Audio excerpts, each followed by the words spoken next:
জলঢাকা নদীতে 7 বন্ধু মিলে স্নান করতে নেমে এক বন্ধু নিখোঁজ। ধূপগুড়ি ময়নাগুড়ি সংযোগস্থল বেদগাড়া রেলবির সংলগ্ন এলাকায় ময়নাগুড়ি রোড এলাকার 7 বন্ধু স্নান করতে আসে। প্রত্যক্ষদর্শীরা জানান তারা সকলেই কম বেশি যুবক ছিল। দীর্ঘক্ষণ স্নান করার পর নিখোঁজ হয়ে যায় এক বন্ধু। বন্ধুদের চিৎকার চেঁচামেচিতে স্থানীয়রা গিয়ে উদ্ধার কাজে নেমে পড়ে। ঘটনাস্থলে পৌঁছায় পুলিশ, তবে সন্ধ্যা ঘনিয়ে এলেও এখনো পর্যন্ত খোঁজ পাওয়া যায়নি নিখোঁজ যুবকের।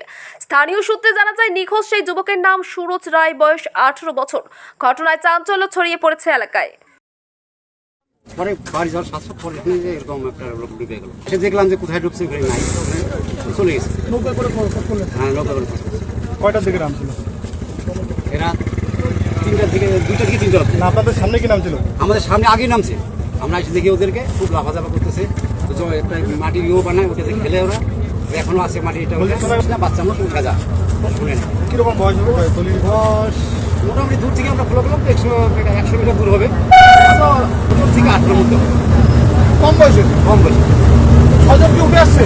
6জন। আমরা তখন চলে গেছি, ডুবে গেছে, আমরা দেখি নাই।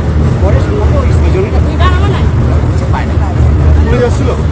পুলিশ আমাদের এখন লোকাল পুলিশ আসলো। আমাদের থানা এখানে ক্যাম্প আছে, ক্যাম্পের পুলিশ ছিল, ওরা এই ছেলেগুলাকে। উদ্ধারকারী দল কি আসছিল? হ্যাঁ, উদ্ধারকারী দল আসছিল? না, এখন আসেন। কি মনে হচ্ছে উদ্ধারকারী দল তাড়াতাড়ি আসলে কি মনে হচ্ছে? হ্যাঁ, দেখা দেখতে পারে হয়তো